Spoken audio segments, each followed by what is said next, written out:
Hello दोस्तों, नमस्कार। कैसे हैं आप?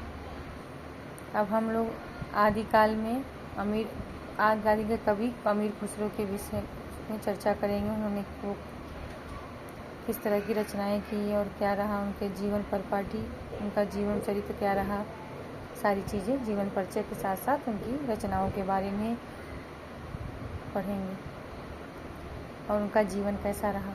अमीर खुसरो का जन्म 1253 से 1325 ईस्वी में आता है। अमीर खुसरो का जन्म 1253 ईस्वी में एटा उत्तर प्रदेश के पटियाली नामक कस्बे में गंगा किनारे हुआ था। ये मध्य एशिया के तुर्क सैफुद्दीन के पुत्र थे। इनके पिता सैफुद्दीन चंगेज खां के आक्रमणों से पीड़ित होकर बलबन के राज्यकाल में शरणार्थी के रूप में भारत आ बसे थे। इनकी मां दौलत नाज राजपूत थी। इनके पिता बलबन के सलाहकार थे। खुसरो के जीवन पर पिता और माता दोनों ही परिवारों का व्यापक प्रभाव पड़ा।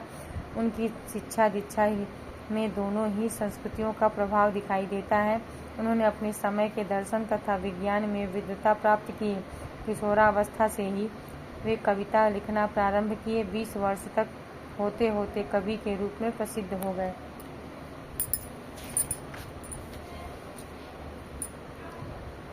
खुसरो ने अपना संपूर्ण जीवन राजाश्रय में बिताया। उन्होंने 11 सुल्तानों का उत्थान पतन अपनी आंखों से देखा। राजनीतिक दांव पेच से अपने ही को सदैव अनासक्त रखते हुए वे निरंतर एक कवि, कलाकार, संगीतज्ञ और सैनिक ही बने रहे।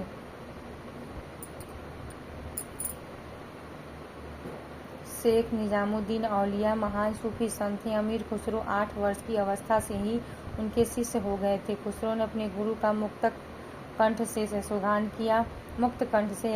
किया। अपनी मसनवियों में सम्राट से पहले अपने गुरु शेख निजामुद्दीन औलिया को याद किया। उन्होंने अपने समय की फारसी कविता से काव्य को मुक्त कर जनमानस तक लाने का महत्वपूर्ण कार्य किया। इनकी रचनाएं निम्नलिखित हैं: मसनवी, किरानुश्शादैन, मल्लोल अनवर, शिरीन खुसरो, लैला मजनू, आईने सिकंदरी, इस्त बहिस्त।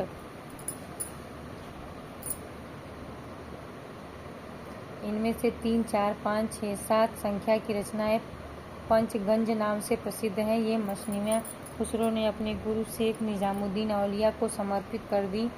इसके अतिरिक्त अमीर खुसरो ने 2 गद्य ग्रंथों की रचना की है।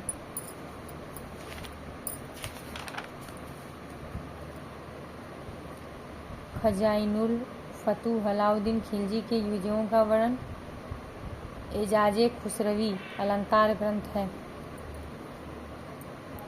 इसके अतिरिक्त इनकी एक रचना खालिकवारी फारसी हिंदी कोश विशेष उल्लेखनीय है। इन्होंने अपने समय की कविता फारसी और संस्कृत के दबाव से मुक्त की। अनेक लोकप्रिय गीत, दोहे, पहेलियाँ, मुकरियाँ, दो सूखने और ढकोसले इत्यादि रचे जो आज भी जन जीवन में अति लोकप्रिय हैं। इन्होंने तबला नामक वाद्य यंत्र और कव्वाली नामक गायन शैली का आविष्कार किया जो आज भी भारतीय संगीत में एक मजबूत कड़ी के रूप में हिंदवी के प्रति मोह ने इनसे ब्रज भाषा मिश्रित फारसी की कविता करा गया। जेहाल मिस्किन मकुन तगाफुल फारसी, दुराए नैना बनाए बतिया ब्रजभाषा। कहा जाता है कि इनका अपने गुरु हजरत निजामुद्दीन औलिया से अत्यंत लगाव था। अपने गुरु के प्राणांत के समय ये लाहौर में थे। खबर सुनते ही शीघ्रता ही दिल्ली आए। वे अपने गुरु के विछोह को सहन न कर सके। वहीं उनकी कब्र पर रोते रोते विछोह का एक दोहा रचे: गोरी सोवे सेज पर मुख पर डारे केस, चल खुसरो घर आपने रैन भई चहुदेश। और कुछ ही दिन बाद इनका प्राणांत हो गया। इनका एक अन्य दोहा अत्यंत प्रसिद्ध है: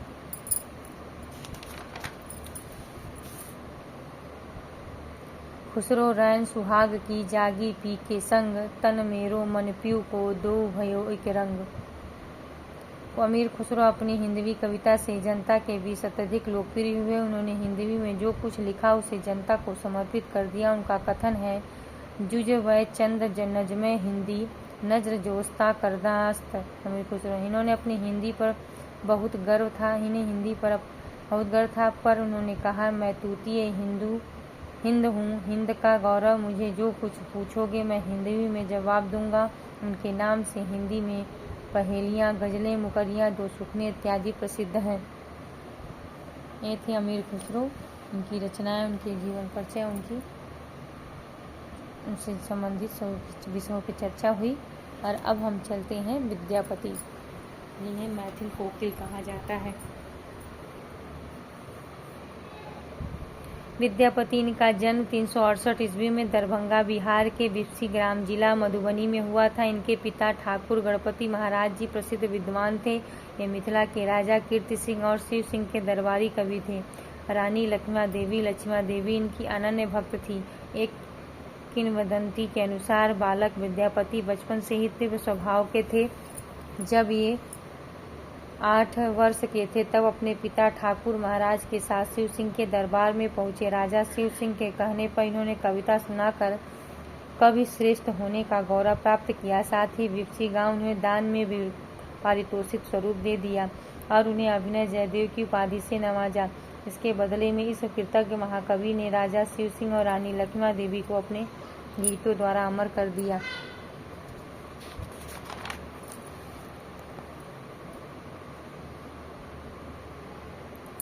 विद्यापति को संस्कृत, अपभ्रंश, अवहट भाषा का पूरा ज्ञान था। अपभ्रंश और मैथिली के वे तो श्रेष्ठ कवि थे। हम जानते हैं कि 14वीं शताब्दी के अंत तक अपभ्रंश का स्थान देश भाषा ले चुकी थी। इस देश भाषा में लिखित पहली रचना विद्यापति की पदावली। इसी आधार पर डॉक्टर बच्चन सिंह ने विद्यापति को हिंदी का पहला कवि घोषित किया।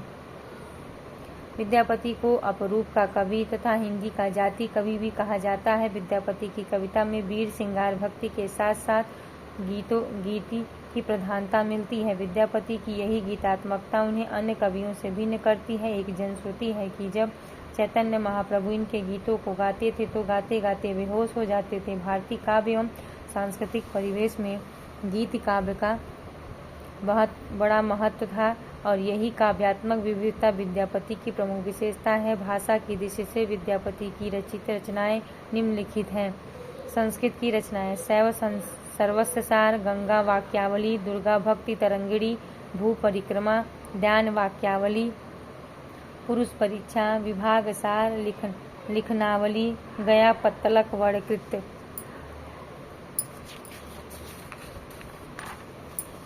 अवहट की रचनाएं: कीर्तिलता, कीर्ति पताका। मैथिली की रचनाएं: पदावली, गोरख विजय नाटक है। इसका गद्य भाग संस्कृत तथा पद्य भाग मैथिली में है। इनकी पदावलियों में जो मादकता अभिव्यंजित है उसे सूर्यकांत त्रिपाठी नियाला ने नागिन की लहर कहा। यह लहर जो भावुक जनों को मूर्छित कर देती थी, रीतिकालीन कविता में नहीं है। विद्यापति भक्त कवि हैं अथवा श्रृंगारी संबंध में विद्वानों ने अपने अपने अलग मत दिए हैं। श्रृंगारी कवि मानते हैं रामचंद्र शुक्ल, रामकुमार वर्मा, रामबिच बेनीपुरी, सुभद्रा झा, हरिप्रसाद शास्त्री। और भक्त कवि मानते हैं श्याम सुंदर दास, हजाई प्रसाद द्विवेदी, ब्रजनंदन सहाय। रहस्यवादी जॉर्ज गियर्सन, जनार्दन मिश्र, नगेंद्र नाथ गुप्त।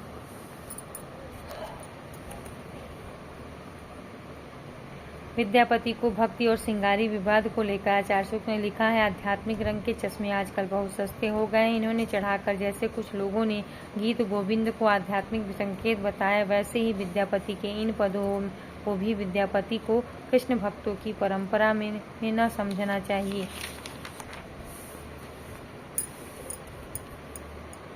विद्यापति के गीतों में गृहस्थ के गीत होने से ये जनमानस में अत्यधिक लोकप्रिय हुए और अपने इन गीतों की लोकप्रियता के कारण इन्होंने अपने पूर्ववर्ती मैथिल कवि उमापति को कोसों पीछे छोड़ दिया। उनकी रचनाओं में कुल एक खुलापन है, साहस है, सौंदर्य के उपभोग की ललक है, साथ ही रूप दर्शन की अतृप्त प्यास है। विद्यापति के आश्रयदाता राजा: विद्यापति ने अपनी कवित्व प्रतिभा से अनेक राजाओं का सम्मान प्राप्त किया। इनके आश्रयदाता राजा निम्नलिखित हैं: देव सिंह, कीर्ति सिंह, शिव सिंह, पद्म सिंह, नर सिंह, धीर सिंह, भैरव सिंह, चंद्र सिंह। आश्रयदाता रानियां: लक्ष्मा देवी, विश्वास देवी, धीरमती देवी। विद्यापति की उपाधियां: मैथिल कोकिल, अभिनय जयदेव, कवि कंठाहार, पंचानन, कवि शेखर, नव कवि शेखर, दशावधान, खेलन कवि, अपरूप के कवि। अब ये हो गया। अब आदिकालीन गद्य के बारे में चर्चा अगले अगले वीडियो में।